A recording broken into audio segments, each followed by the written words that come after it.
जय हिंद दोस्तों, मैं आपका संतोष मिश्रा आप ही के अपने YouTube चैनल संतोष मैथ सेंटर में हार्दिक स्वागत करता हूं।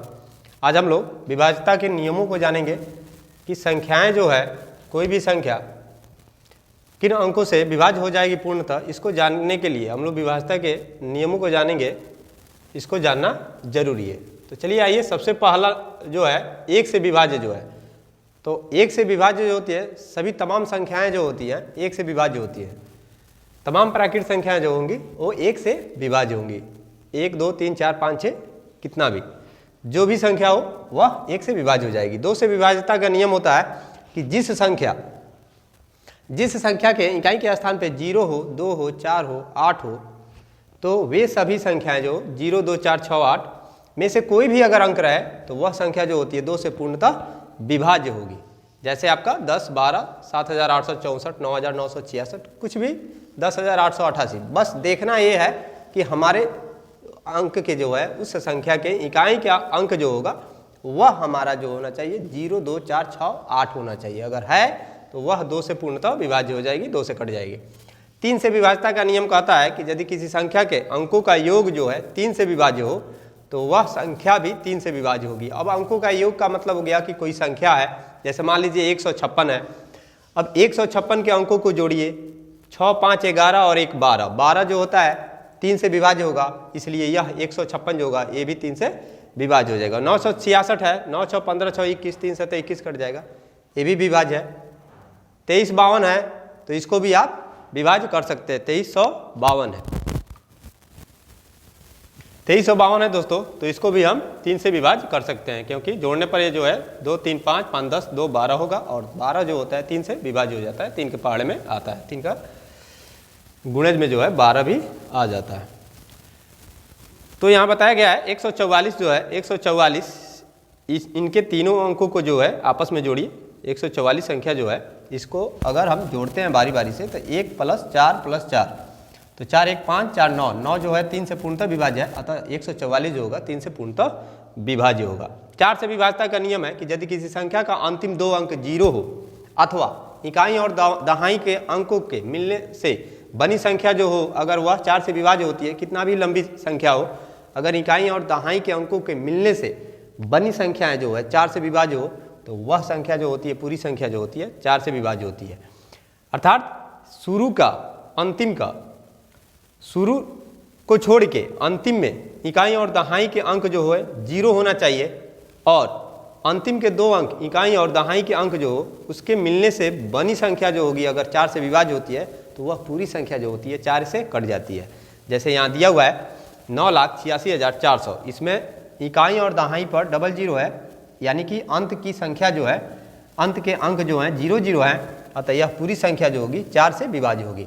यहाँ पे देख रहे हैं आप कि यहाँ अंत में इकाई और दहाई से मिली संख्याएं जो है, बनी संख्याएं जो है, अंकों के मिलने से बनी संख्या जो है 52 है, और 52 जो होती है 4 से कटती है, तो अतः यह पूरी संख्या जो होगी वह पूरी संख्या 4 से कट जाएगी। 5 से विभाज्यता का नियम है कि यदि संख्या के इकाई का अंक 0 हो अथवा 5 हो, या तो 0 होना चाहिए या इकाई के स्थान पर 5 हो, तो वह पूरी संख्या जो होती है 5 से विभाज्य हो जाती है। जैसे 96,750 है या 54,3675 है, मतलब 5,43,675। 6 से विभाज्यता का नियम है कि यदि कोई संख्या 2 और 3 दोनों से विभाज्यता के नियमों का पालन करती है, मतलब कि 2 से भी विभाज्य हो रही है और 3 से भी कट रही है, तो वह पूरी संख्या जो होती है 6 से भी विभाज्य होगी। जैसे अब 2 का विभाज्यता का नियम क्या है कि इकाई के अंक पर 0 2 4 6 8 होना चाहिए। तो यहाँ देखिए 4 है, यहाँ पे 4 है, 2,46,564 में क्या है, इकाई के अंक पे 4 है, तो यह 2 के विभाज्यता के नियम का पालन कर रही है। और 3 के विभाज्यता का नियम का है, क्या नियम है कि इन अंकों को जोड़ने पर अगर वह पूरी संख्या जो है 3 से विभाज्य होती है, तो यह पूरी संख्या जो होगी क्या होगी, 3 से कटेगी। तो जोड़ लीजिए, 4 2 6 6 6 12 12 5 17 17 6 23 और 4 27, 3 से कट जाता है 27, 3 9 27 होता है। अतः यह जो है 2 से भी कट रहा है और 3 से भी कट रहा है, इन दोनों नियमों का पालन कर रहा है, अतः यह पूरी संख्या जो होगी 6 से भी विभाज्य होगी। इसी तरह यह भी है, यह भी जो संख्या है 7,26,522, यह भी जो है पूरी संख्या जो होगी 6 से विभाज्य होगी, क्योंकि यह भी इसके इकाई के पे 2 है और जोड़ने पे जो है या 2 2 4 5 9 9 6 15 15 2 17 और 7 17 17 और 7 24। तो ये 24 जो हो जाए 3 बटे 24 कट जाता है, 3 से 8 मर्त में कटेगा। तो यह जो है 2 और 3 दोनों से कट रहा है, अतः यह 6 से भी कटेगी। अब 7 से विभाज्यता का नियम है कि अगर 6 अंकों की पुनरावृत्ति, किसी भी अंक को आप 6 बार लिखते हैं तो उससे बनी संख्याएं जो होंगी वो क्या होंगी, 7 से अवश्य विभाज्य होंगी। 2 2 4 2 6, ये 6 बार 1 लिखा हुआ है, यानी कि ये कितना हो गया, 1,11,111 है। यह जो है पूरी संख्या जो होगी 7 से कटेगी। ये 6 बार लिखा हुआ है, अतः एक ही अंक को 6 बार अगर आप पुनरावृत्ति करते हैं, बार बार लिखते हैं 6 बार, तो वह संख्या जो होगी पूरी जो होगी वह 7 से जो है विभाज्य होती है। तो यहाँ पे कितना हो गया, 1,11,111, यह 7 से विभाज्य होगी।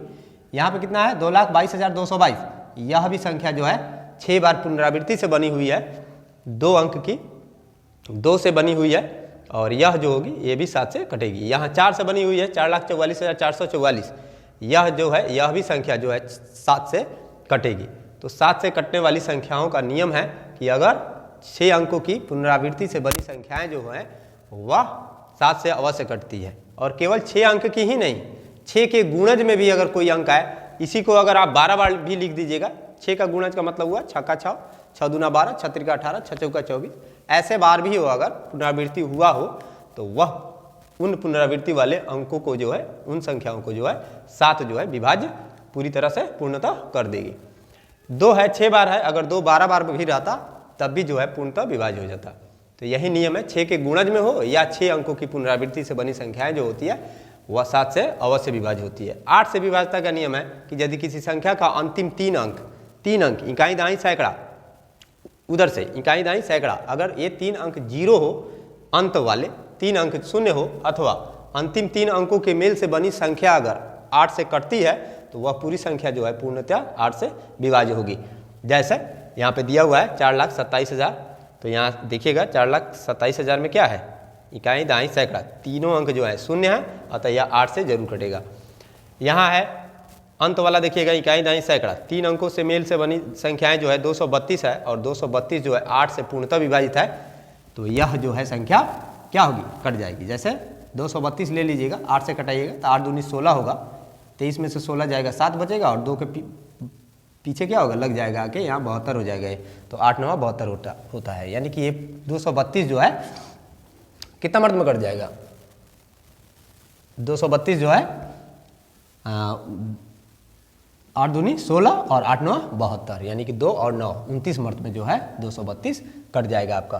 तो अगर ये 3 अंकों से बनी संख्याएं अगर 8 से कटती है तो आपकी पूरी संख्या जो है वह 8 से विभाज्य होगी। 9 से विभाज्यता का नियम है कि यदि किसी संख्या के अंकों का योग 9 से विभाज्य हो, उनको जोड़िए, और अगर जोड़ने पर वह 9 से विभाज्य हो जाती है तो वह जो है पूरी संख्या जो होगी 9 से विभाज्य होगी। जैसे यहाँ पे दिया हुआ है 42,43,212, तो इसको जोड़िए, 4 2 6, 6 4 10, 10 3 13, 13 2 15, 1 16 और 16 2 18, 9 दूनी 18 होता है, तो ये पूरी संख्या 9 से कटेगी। 6 4 10 5 15, 15 2 17 और 1 18, 9 दूना 18 होता है। 9 के पहाड़े में अगर आ जाए, अगर 9 से विभाज्य हो जाता है जोड़ने पर, तो वह पूरी संख्या जो होगी 9 से कटेगी। जैसे 3 से विभाज्यता का नियम था कि अगर इन अंकों को जोड़ने पर 3 से अगर विभाज्य हो जाए, 3 के पहाड़े में आता है, 3 के गुणज में आता है, अगर इसके जोड़ने से अंकों का योग जो है अगर 3 के गुणज में हो, 3 से विभाज्य हो, तो ये पूरी संख्या जो होती है क्या हो जाती है, कट जाती है। उसी तरह 9 का विभाज्यता सेम उसी तरह है, अगर अंकों को जोड़िए, अगर 9 के पहाड़े में आ जाए वो 9 से विभाज्य हो जाए तो पूरी संख्या जो होती है 9 से विभाज्य होगी। 10 से विभाज्य, 10 से विभाज्य होता है यदि किसी संख्या के इकाई के अंक जो हो 0 हो, यानी कि शुरू का अंक ही जो है किसी संख्या के इकाई पर 0 हो, तो वह पूरी संख्या जो होती है 10 से विभाज्य हो जाती है। मतलब कि इकाई का अंक 0 हो तो वह पूरी संख्या जो होगी क्या हो जाएगी, 10 से विभाज्य हो जाएगी। जैसे 10 हो, 50 हो, 200 हो, 400 हो, 1000 हो, कुछ भी हो, शुरू में 0 होना चाहिए।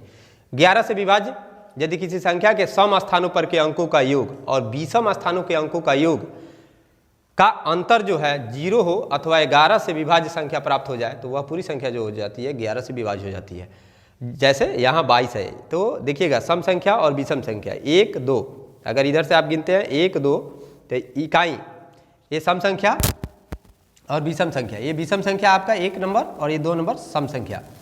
तो 1 और 2 इन दोनों अंकों को क्या करना है, अंकों का योग कर लीजिए, 2 2 4, या योग का अंतर जो होगा इनका योग या अंतर, तो इसमें तो 2 ही संख्या हैं तो इनका अंतर कर लीजिए, 2 में से 2 जाएगा, 0 बचेगा, और 0 अगर आता है या 11 आता है या 11 से विभाज्य कोई संख्या आता है तो वह जो होती है पूरी संख्या जो होगी क्या होगी, 11 से पूर्णतः विभाजित होती है। यहाँ आइए इसमें समझिएगा लोग, इसमें जो है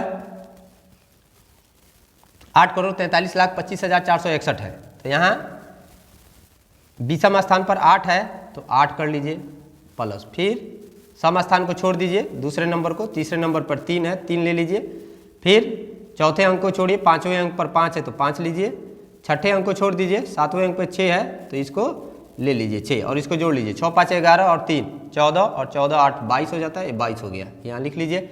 अब आइए सम संख्याओं के अंकों को जोड़ना है, तो 4 4 2 6, 6 4 10, 10 और 1 11, ये जोड़ने पर 4 प्लस 2 प्लस 4 प्लस 1 बराबर आएगा आपका 11, और इनका अंतर जो है, इनका अगर आप अंतर करते हैं 22 में से 11 जाएगा तो आपका 11 आएगा, और 11 जो है 11 से पूर्णतः विभाजित होगी, अतः वह पूरी संख्या जो होगी यह 11 से कट जाएगी। तो आशा करते हैं दोस्तों कि मेरा बनाया हुआ यह बताया हुआ जो है विभाज्यता का नियम जो है आप लोग को बहुत ही पसंद आएगा।